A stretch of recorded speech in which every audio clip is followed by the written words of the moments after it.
John taught school in Canada, several places, and was director of education in Canada.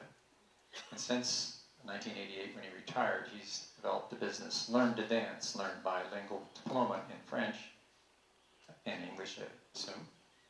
Produced theater, worked as a dance host on cruise ships, became a Silver Life Master in Bridge, and joined a ACTRA, which is acting, performed roles in movies and television, directed bridge games on cruise ships, took up painting, piano playing, golf, and writing. Please help me welcome John Allen Fraser.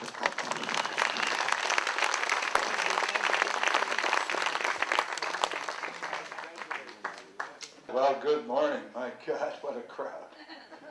I had no idea. You must have thought this was the second part of that talk on religion that brought you all out here.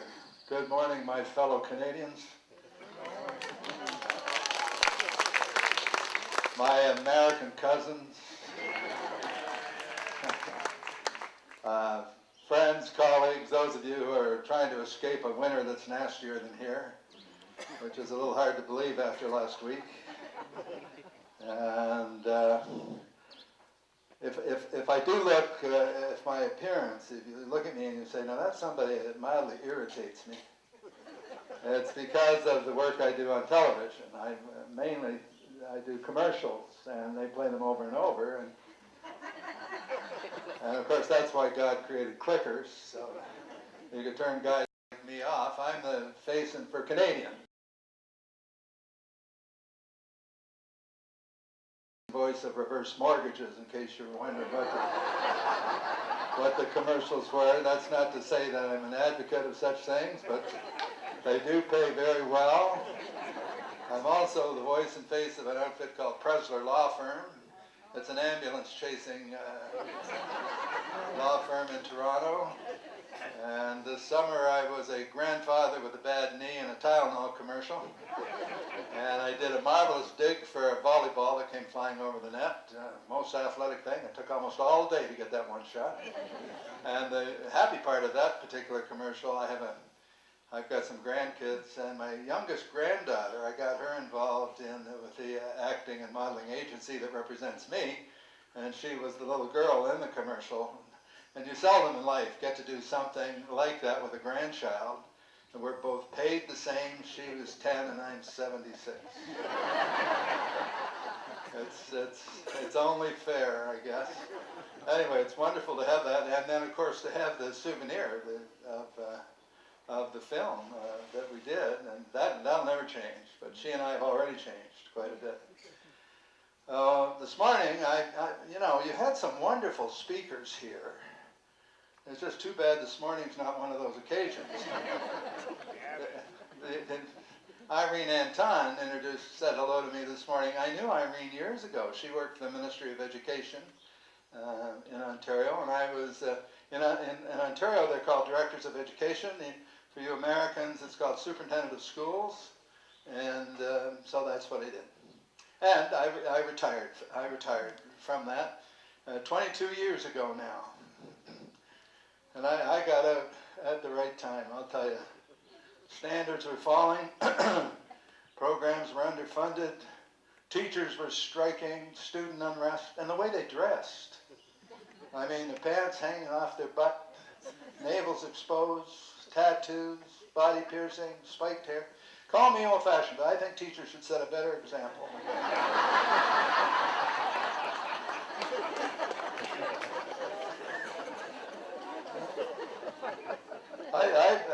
I loved all the jobs I had throughout the years. I like being a superintendent. I'm kind of the boss, center of attention. I mean, I'm here today, or otherwise, it speaks for itself. I like being the center of attention. I wouldn't be here. In fact, I'm not totally sure why I'm here, but anyway, I had a wonderful thing to do. A superintendent, I don't know whether you know what a superintendent of schools does. Superintendents answer the tough questions, the tough educational questions that are perplexing society. The school board would say to me, Mr. Superintendent, which is worse, ignorance or apathy?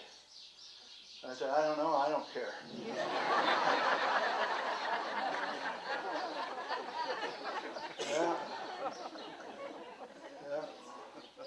And then the taxpayers were on your case all the time. I was a taxpayer's friend as superintendent. You know, they look at you as a big spending bureaucrat.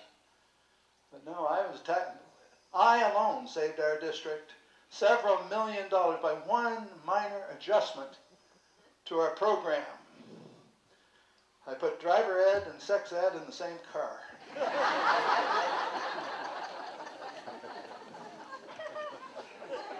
And then those delegations, I mean, they drive you crazy. One I remember particularly well, DAM, D-A-M, Mothers Against Dyslexia.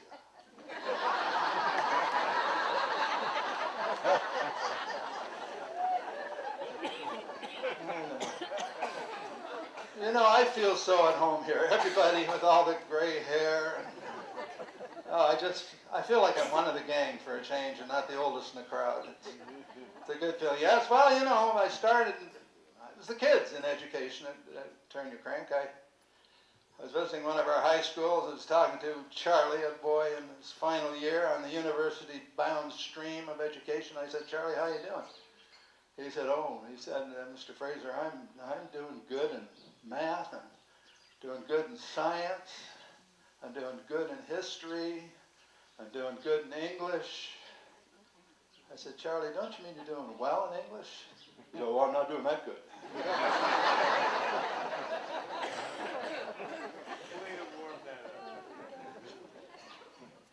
I was an elementary principal for a number of years on the way up as a young man. That was the best job. I loved that job. I was in visiting the kindergarten room one day, and this little guy's pulling on my leg and pulling my pant leg. And I said, what is it, Johnny? He said, I want to go to grade 2. And I said, well, you will. You finish kindergarten, and you do grade 1, and then you do grade 2. He said, I want to go to grade 2 right now. I said, Johnny, why do you want to go to grade 2? He said, my sister's in grade 2, and I'm as smart as my sister. Well, I could see he wasn't going to take no for an answer, so using my educational pedagogy, I said, all right, Johnny, I'll take you to grade 2 class. We'll talk to Miss Jones, and if you can answer grade 2 type questions, I'll put you in grade 2. So we go down, I tell Miss Jones the problem. She says, Johnny, if one apple costs 5 cents, what would 5 apples cost? He said, 25 cents. She said, can you spell apple? A-P-P-L-E. Well, I'm getting a little nervous. I said, Miss Jones, ask him a tough question. Ask him a tough grade 2 science type question. So she said, all right, Johnny, what does a cow have 4 of that I only have 2 of? Johnny said, legs. I said, put him in grade 2. I failed that question.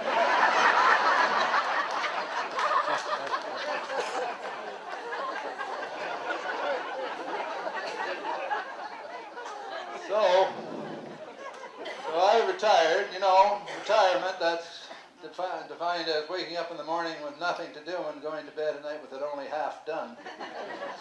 Anyway, I retired, and I got kind of concerned that I might be stricken with CS, cheapness syndrome. When so many people retire, they suddenly become, normal people become so cheap. I mean, not around here, of course. I mean, no one's here because the prices are the lowest in the world. In Florida, they start lining up right after breakfast for early bird dinner. I mean, no, I was sitting in IKEA the other day having breakfast.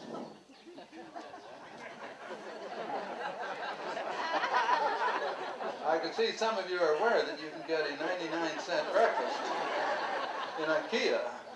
Actually, it's 99 cents for the breakfast and it's $1 for the coffee. I find if I take a thermos from home. Thinking how cheap my friends have become. I got, one friend, he hangs around funeral homes hoping somebody with a size 12 is going to die. I mean, they go to the, in the supermarket where they have the day-old stuff or the bruised fruit back, where it is, back in the far corner. And if it's not already bruised, bruise it yourself and then. Anyway, I'll give you one tip as to how to save some money. Shirts, they want $2 in Toronto anyway, to launder and iron a shirt. Well, I don't have that many shirts now that I'm retired. So I just save up my dirty shirts and then I get a 10 or a dozen, I give them to the Salvation Army. They wash them, they iron them, they put them on hangers, you can buy them 50 cents a piece.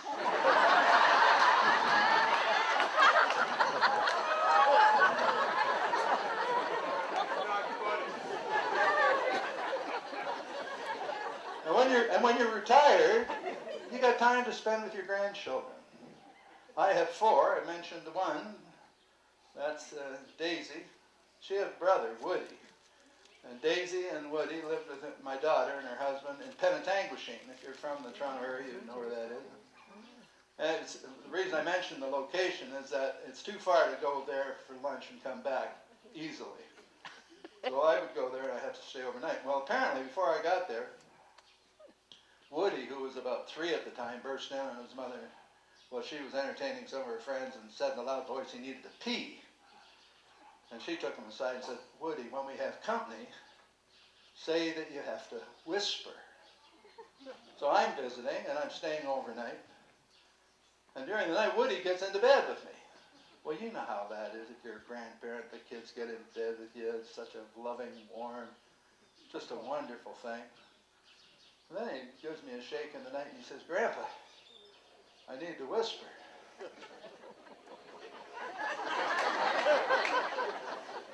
I said, okay, Woody, whisper in my ear.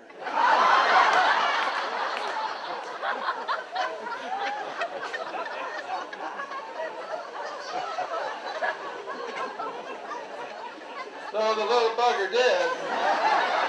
And I said, Woody, it's a good thing you didn't need to shout.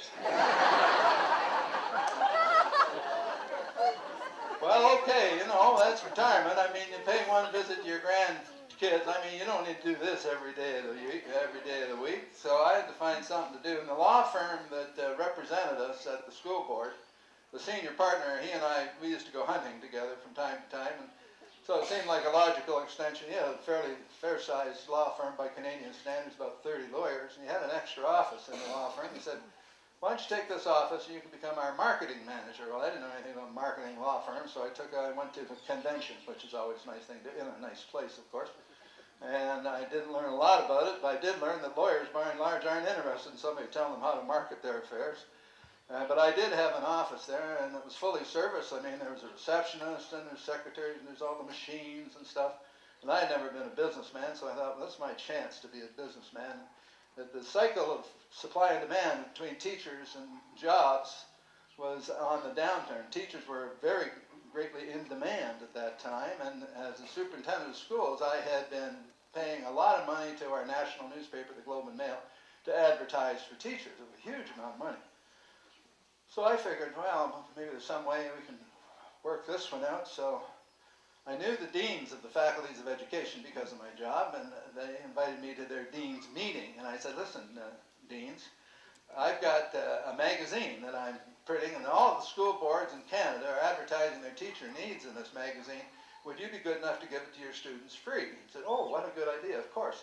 Then I got in touch with all the school boards across Canada, and I said, the deans of the faculties of education are distributing my magazine to all of their students. If you care to advertise, I'll do it at 1/10 of the cost you're paying them for the Globe and Mail. They said, oh, what a good idea.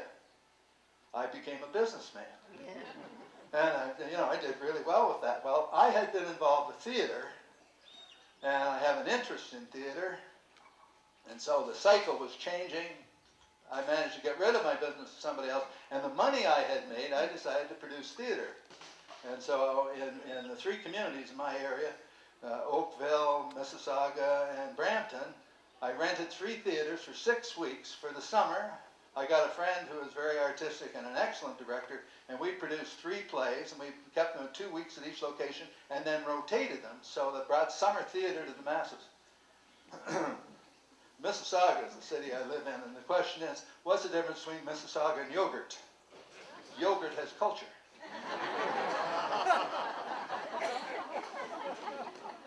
So for 2 summers, I produced 6 weeks of theater and 6 weeks of good summer theater in 3 different locations, and managed to lose all the money I had made as a businessman.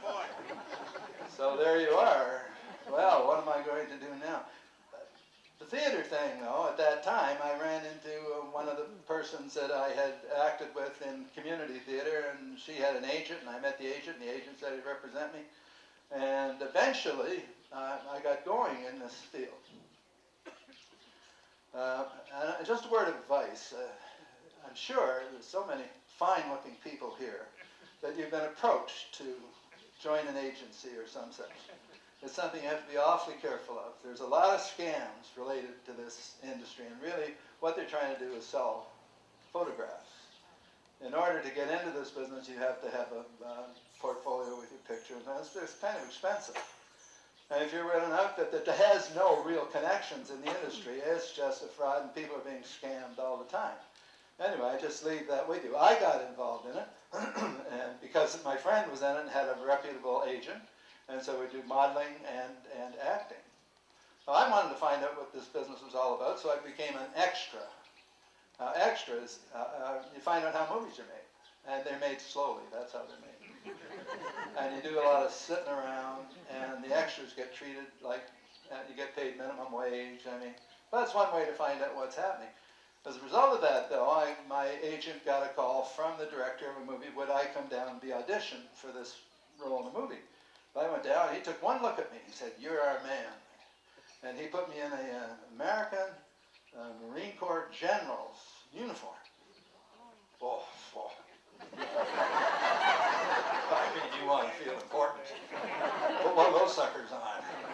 I can understand why you feel like going to war. Yeah, I did a scene in a movie you probably saw and didn't realize it was me there, emoting with all that vigor. I was put on a movie set with Matt Damon, and we did a movie called Good Will Hunting. You've seen it? Yeah. A wonderful movie. And it's a scene about 2/3 the way through the movie. That scene opens, and the whole screen is Matt Damon and myself. I'm a little better looking, I know. So they tried to give him more attention for some reason. But anyway, we did that wonderful scene, and there's a guy interviewing him for a job. The government says, "Well, why wouldn't you work for your country?" And he said, "Well, why would I work for my country? I break a code, a village gets bombed. Why don't I just pour Quaker State on my fish and take a bayonet to my buddy?" And I'm, a general. What is this kind of talk? My goodness, it's revolutionary. Anyway, I did that movie, but it was hard to get going in this thing. And I got a few callbacks, but not many. And I realized, like anything else in life, there are things to learn. You can't just walk off the street with a little bit of community theater and expect to get jobs. So I got involved with Second City Improv. They run courses, and I took Second City Improv courses. And one nice thing about doing something like that, see, I'm not so much talking about retirement as I am talking about attitude. I went in there, and I'm the oldest person in this group taking the improv course by about 50 years. And that's wonderful. I find it really quite invigorating to be around young people with stars in their eyes, and they like being around old guys with lead in their ass. It's great. So I did some Second City Improv. I went to a community college, and I took short courses in comedy. I took courses on auditioning and working with the camera and so on. And then I started getting then I got some jobs. And you only need one job, a good paying job, to give you some confidence. I got a job. It was shown worldwide for a Glade air freshener. I'm a cigar smoking problem. And I had quit smoking in 1991.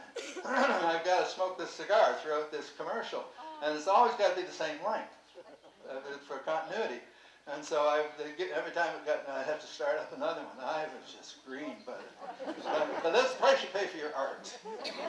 There was that Glade commercial was worldwide, and it paid really well. I've done some in the United States. I did one a few years ago for Radio City Music Hall, and this was just after 9/11, actually. And it was a wonderful, warm commercial, restoring your faith. I'm a grandfather. See, they use a lot of makeup to make me look like that. I'm a grandfather, and I got my 3 grandkids there, and we're in the family room, and the fire is going, and I'm reading a Christmas story to them, and I say, and then old Scrooge put Tiny Tim on his shoulder, And the one said, well, didn't they have hot chocolate? And the other one says, well, wait a minute, didn't they go out and sing carols? And the other one says, yeah, and didn't it snow inside? I said, oh, it never snows inside. Next scene, we're in Radio City Music Hall. My 3 grandkids beside me were watching the show, and all of a sudden it starts to snow inside. What a moment. You talk about an epiphany. I was epiffed all to hell. Well, you know, life is full of twists and turns. It's a long road, a few bends in it. It was not that long after I lost my fortune from my business endeavors that my wife and I got divorced. Our marriage ended because of illness and fatigue. We got sick and tired of each other. So here I am, at whatever age I was at the time. That's 20 years ago, so that would be, I'll be 77 this summer, so that's 57, I guess. And what lemonade can I make out of this lemon, I'm saying to myself. What are the advantages? Never mind, move forward. I heard that men who knew how to dance could get jobs on cruise ships.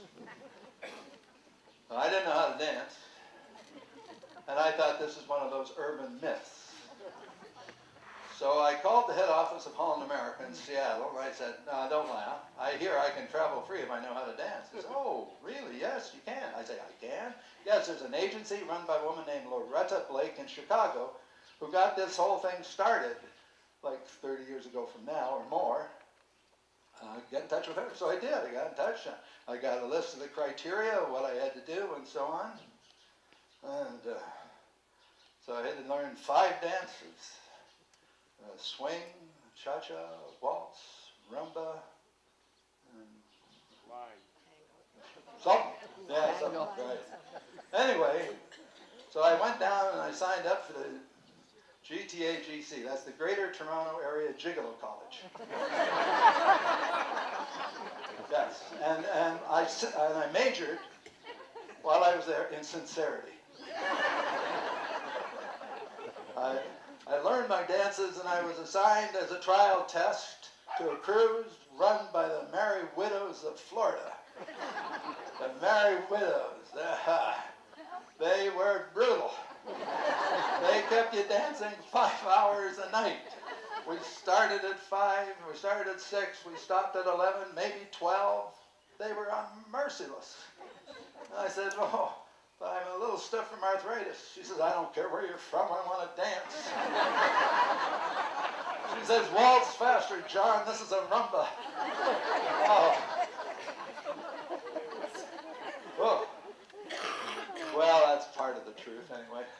I did learn to dance, and I went to New York, and I met Loretta Blake at the John F. Kennedy Airport. They had meeting rooms there. We met in a meeting room. I was interviewed. I was sent to a dance studio where I danced with the instructor, and I was deemed acceptable.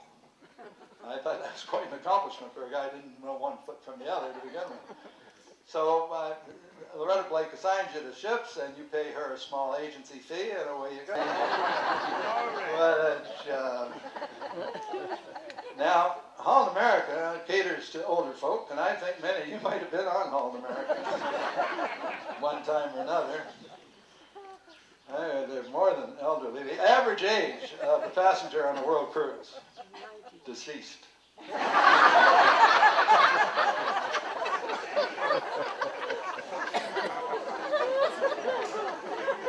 They are so old. They are so old. One more time. They are so old. The portholes are bifocal. They don't put chocolate on their pillow. They put prunes. The deck chairs are orthopedic. Oh boy,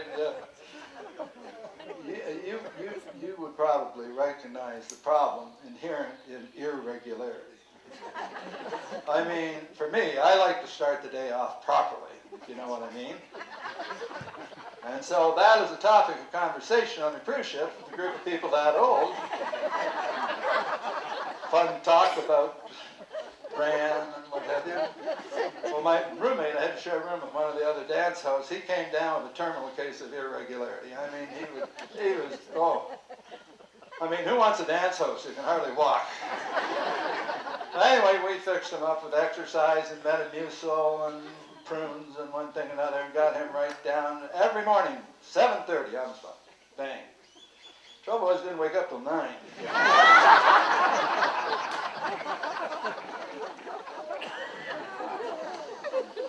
Yeah, that was just a great thing to do.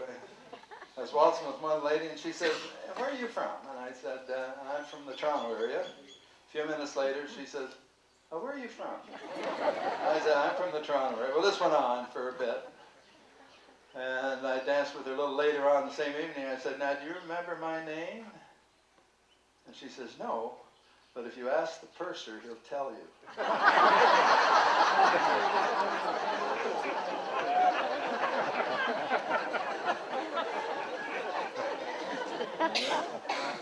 Of course, one of the questions people ask about the dance hosts, is what really goes on, between the dance hosts and these. I mean, there's bound to be some interest shown both ways here. I mean, what happened? I said, wait a minute. The first thing they tell you is there's no fraternization with the passengers. There's no hanky, no panky. Bang. Well, I mean, some things we have to learn for ourselves, I guess. Well, I'm only human. I mean, I have been dancing with this one lady one night, a very attractive woman, older woman. Well, they all were, but she was particularly attractive. And we had been having a nice time dancing. And there was an intermission. And it was a hot night. It was in the South Pacific. And I went out on the deck for a breath of fresh air. The South Pacific can just be amazing. I mean, it was one of those quiet nights where the wind is going the same way as the ship. So it felt like nothing was moving.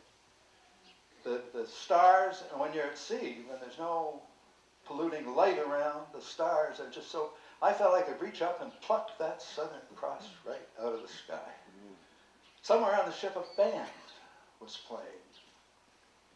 The South Pacific, kind of a tropical perfume was in the air. And I'm walking along the deck, and a hand touches mine. And I look down, and there's the lady I've been dancing with. She looked up at me, her eyes hooded, I thought, with lust.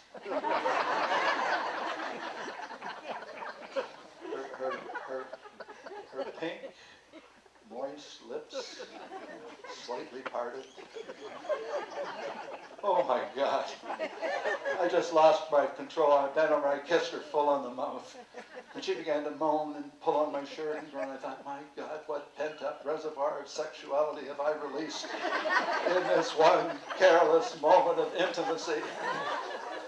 That's when I realized that I was standing on the tube taking the oxygen up to her nose.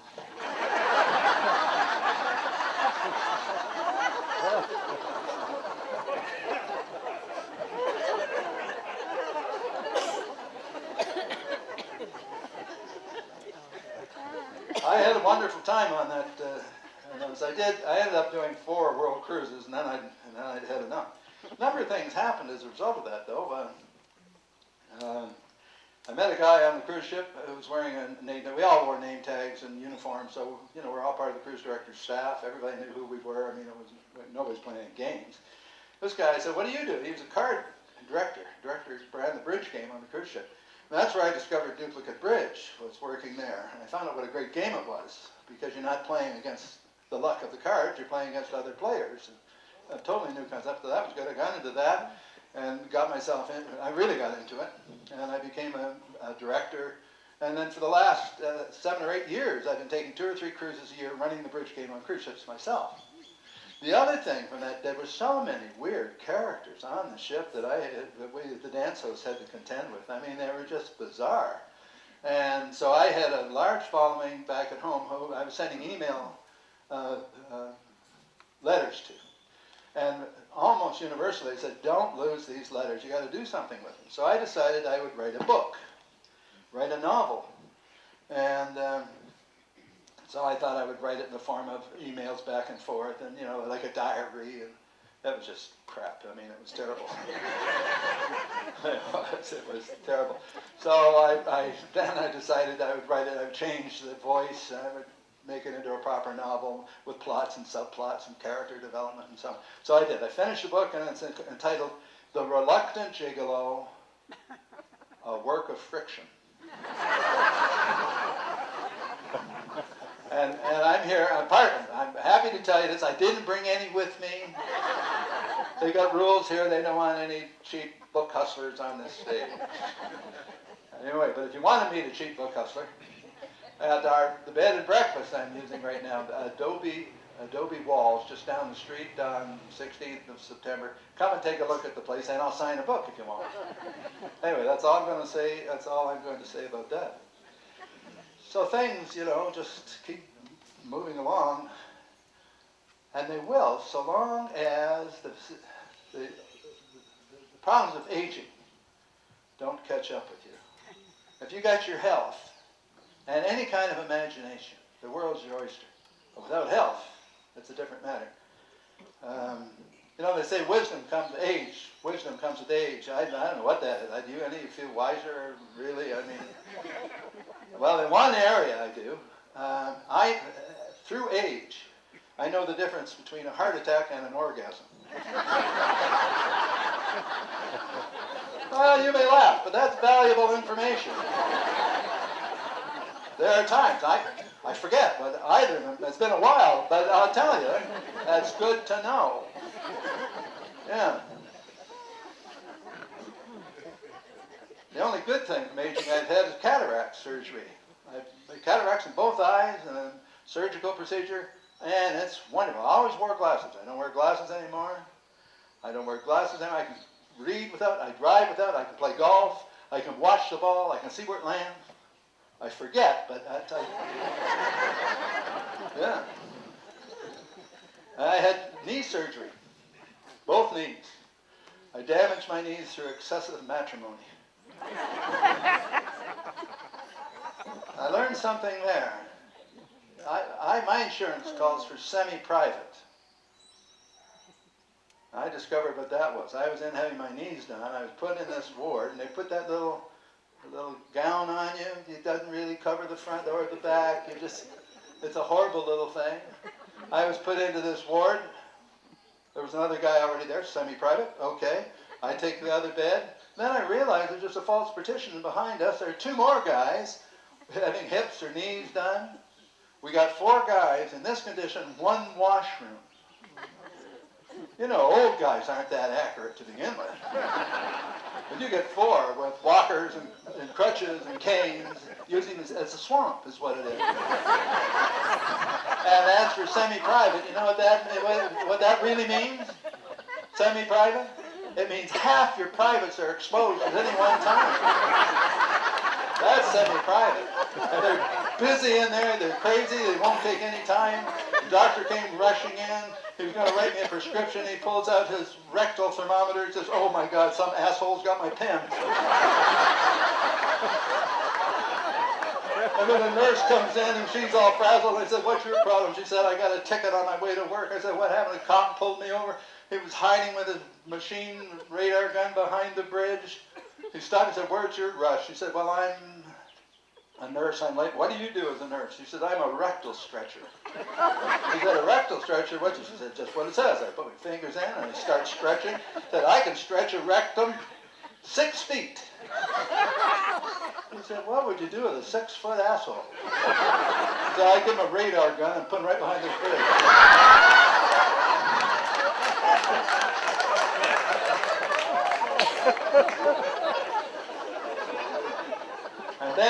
And then I had prostate cancer. And as a matter of fact, it worked out so well that I'm happy to report, and the moral of this story is get a checkup, get it frequent, get it thorough. When I go back home in April, I'm doing a tour of Halifax, Vancouver, Calgary, and Edmonton on behalf of Prostate Cancer Canada to raise money for prostate cancer research. And I'll just close with this one little thing. After the prostate surgery, I was complaining to my doctor. I said, things aren't the same in the bedroom anymore. Doc says, John, for God's sakes, don't worry. In this day and age, there's all kinds of things we can do. And if worse comes to worse, we can surgically implant a prosthesis. He said, not covered by your insurance. Cost you about $8,000. It's a family matter. Go home and talk it over with your wife.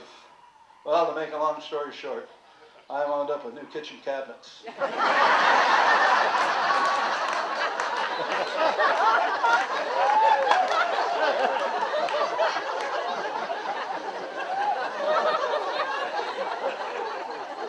Now, I'm told I can talk as long as I want, but this microphone is going to be shut off at 11:30. You've been a wonderful audience this morning. It's just been a pleasure being in the great out of doors with you, enjoying a few minutes, reflecting on, what it's like to grow older. And if you keep your heart in the right place, it can be a wonderful time of life. Thank you all so much.